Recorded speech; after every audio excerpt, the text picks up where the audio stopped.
everyone, welcome back to my channel. My name is April if you've never been here before, and today we're gonna do my November wrap-up.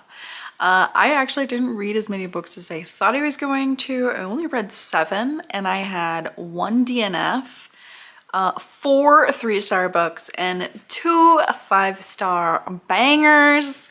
Let's just get right into how I liked and rated all of these books. First off, I'll talk a little bit about my DNF. It is A Love Beyond the Stars by Jennifer Chipman. Look, what I wanted from this book was basically a Star Trek that fucks.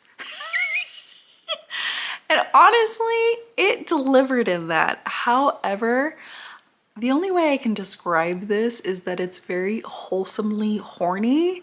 And I just wasn't into it at the moment. So I did read about 27% of this book, and the plot really was going absolutely nowhere for me personally, and so I just stopped reading it.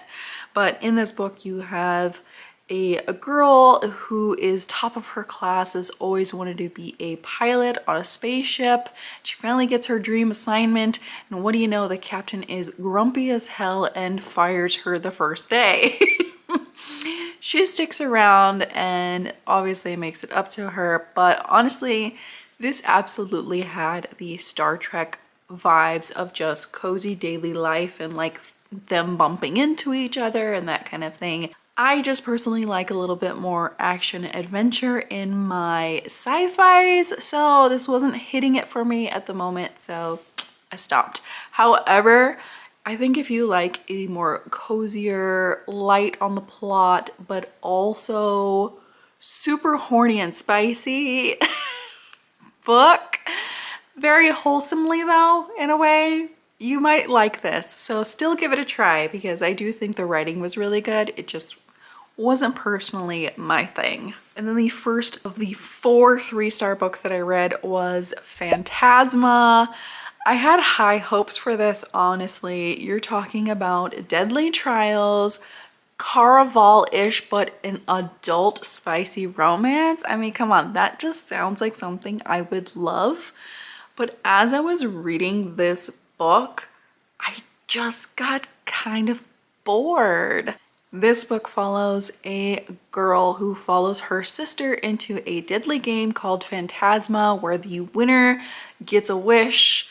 And, you know, basically their dreams come true if they can survive. In this game, she meets a ghost. He's very sexy, he's very mysterious, and he helps her along to try and survive the games. He has his own ulterior motives for that, but in the end, it's their romance. The thing about this book is that the games are really cool. Like, they kind of follow the 7 layers of hell, the 9 layers of hell, what is it called? You know that thing, that whole thing. They kind of follow that, and it was reminding me a lot of Alice in Borderlands, if you've ever seen that show on Netflix. If you haven't, you should, it's really good.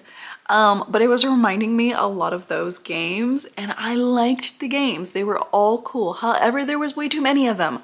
Way too many of them. They started getting really repetitive. In fact, at some point, one of the games, it's like the writer just was like, this one's over quickly, bye-bye. I don't even think the writer wanted to do all 9 games. And then after each game, it would just, the plot momentum would just stop, and then they'd focus on the romance of it as well. And then that would be a little bit slower. So it just felt very jerky in pacing to me. And I just started to really lose interest. I still really loved it. I really enjoyed it. I'm gonna read the second one, but it really wasn't giving me like amazing vibes. You know what I mean? Sorry. I don't know. I wanted to love this so much more, so I was a little disappointed. And then I went right into The Wedding Witch. I was gonna read this one for Halloween times, but then I noticed the cover very Christmas, and this is absolutely more of a Christmas book rather than a Halloween book, even though it has to deal with witches. This is a 3rd book in a series. You don't have to read the other ones to read this one, but this is all about Bowen Penhallow.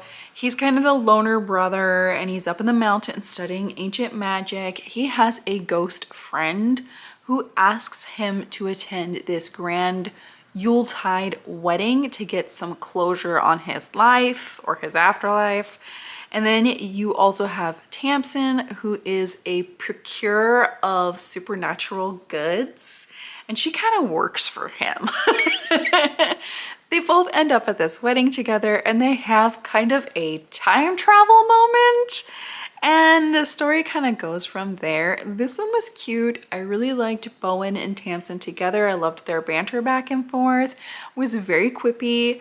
But the ending was totally rushed and wrapped up, and I'm still a little confused by it. Like, I don't quite 100% understand it. And so that's why I gave it a little bit of a lower score. I do really like this whole series. I love the first and second book so much. This one is also good, and it's cute. Like, it's just a very cute holiday book, and I think you should definitely try it out. But for me, it wasn't as good as the other two. But again, Bowen and Tamsin, definitely their relationship, loved that the most. And then I read Free as a Bird. This is another book in this whole like supernatural meets Golden Girls series. I really enjoy these. I just think they're simple, kind of fun, kind of interesting books. They're always like supernatural murder mystery type books. You follow these ladies in the prime of their life. You know, they get all the desk job type of jobs now. They're not really active in their coven, and they get a case. They get a case, and they're a little excited because they haven't had a case in so long. And it's about another coven whose witches are starting to go missing, and they have to find out why. You have the like old lady in the scooter who runs over people. All their family is like werewolves and shifters and stuff. Like, this is definitely, absolutely 100% Golden Girls meets Supernatural. I didn't think this one was as good as some of the other ones. It was kind of wrapped up very quickly. However, I liked the plot of this more than the last one. So I still really enjoy these. This kind of ended as if it might be the conclusion of the series. I'm not sure if there will be more books, but if there are more books, I will totally read them, because this is just something different than the norm of what I read, and I enjoy. I love this group of found family sisters and the shenanigans they get up to. I just love it, and I'll continue to read it. And then I read finally The Vampire's Bargain. This is by Jasmine Walt. I wanted to read some more Romantasy-Con authors, so I read this one. It's been on my radar for a really long time. This one is about a notorious witch hunter. She's the biggest, baddest witch hunter ever, and she's betrayed and locked in a box for 50 years. And then when she's released, she's not released by anyone of her own coven, but she's released by one of her mortal enemies, who is a vampire lord. He wants her help, and in exchange, he'll help her get revenge on her coven. I wanted this to be so much better than it was. Honestly, the plot just felt like it didn't go very far. I felt like nothing was really happening. And then also, you are told a lot that she's this big bad vampire killer person, and you're not shown it. You're not shown it at all. In fact, all you're shown is that she keeps getting herself into more and more trouble and almost dying and has to be rescued. So I didn't quite understand where this was going. I do feel like this is very much a setup book. And, you know, she's kind of coming out of this 50-year hell of her body just not being what it was. So of course she's got room to grow again. But like, there's situations she gets in where she's not the big bad, even though she says she's supposed to be. So I don't know. I wanted more from this.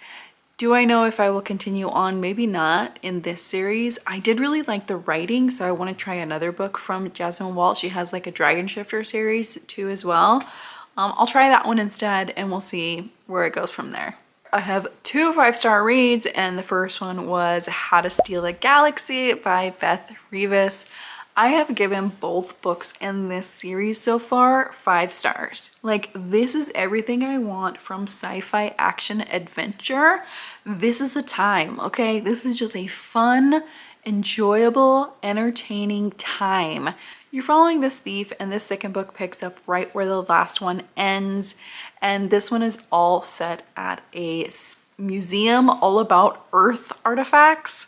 And yeah, there's a lot of antagonistic banter back and forth. This heroine is so quippy and charming that I just absolutely love her. And then the hero is one of those very stoic, quiet types, but he knows that she knows he knows. It's kind of one of those type of things. This whole book is a game of cat and mouse, and it's not spicy, but there's a lovely kiss that happens. And also, like, I just absolutely love it. I love everything about it. It's so fun. And I just really miss fun books sometimes. I think that's why I gravitate towards them, because there's so much going on that tries to make me mad or sad in the world. And when I can turn to books like this that actually just bring me pure joy, I just freaking love them. You know, I just freaking love them.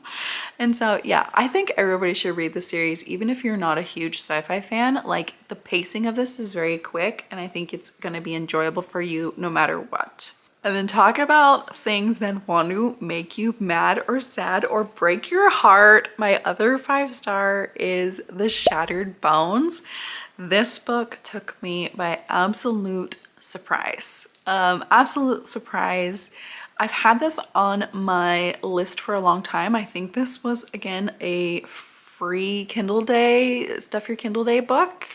And I'm so glad I finally read it. This book was absolutely epic and amazing and heartbreaking, and just I loved it so friggin' much. This book follows a girl that is destined to be nothing but a vessel for a god. So when the god inhabits her body, she's basically just gonna be like asleep for however long that god decides to be in her body. And then one night she meets a thief in her room, and they develop a very sweet friendship. And over the course of a couple of years, I think, they become more. Of course, this is a forbidden relationship because she is supposed to remain pure for the goddess. And they're found out, and he's literally chopped up into pieces, and his limbs are spread among many different realms. She is tasked by a stranger to go find the pieces of his body, and he will help her put him back together. So this book is about finding pieces of her lover in these different realms and going through these trials to get these pieces, because they're all in very dangerous places, to get her love back again, like the man she loves. And it is brutal. It is heartbreaking. You're literally dropped in where she's crawling, bleeding fingers crawling to find one of these pieces in one of these realms.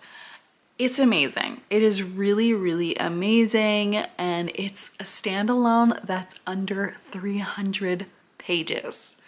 I think that's the best, like when it feels like an epic fantasy, like a 600-page fantasy, but it's not 600 pages, it's under 300. Like, those are special books, okay? Those are special. This one is special. In fact, I think this might beat out Quicksilver as my favorite book of the year. I'm not sure yet, but I'm thinking it might be. I really loved this. I need more people to read it. I think it was fantastic. And yeah, I don't know what else to say about it. Like, I absolutely loved it. And for me to like a friends to lovers book, which I don't ever like friends to lovers books, and also for me to like angsty dramatic reads, which y'all know is not things that I love all the time. I like to keep it light and fun here. Like, that means something. That means something. This is a good one. Read it, okay? Just read it. So those are all my November reads. Let me know if you've read any of these books or if you want to read any of them. I had a really good time this month, and December already is shaping up to be even better. As always, thank you for watching, and I'll see you next time. Bye.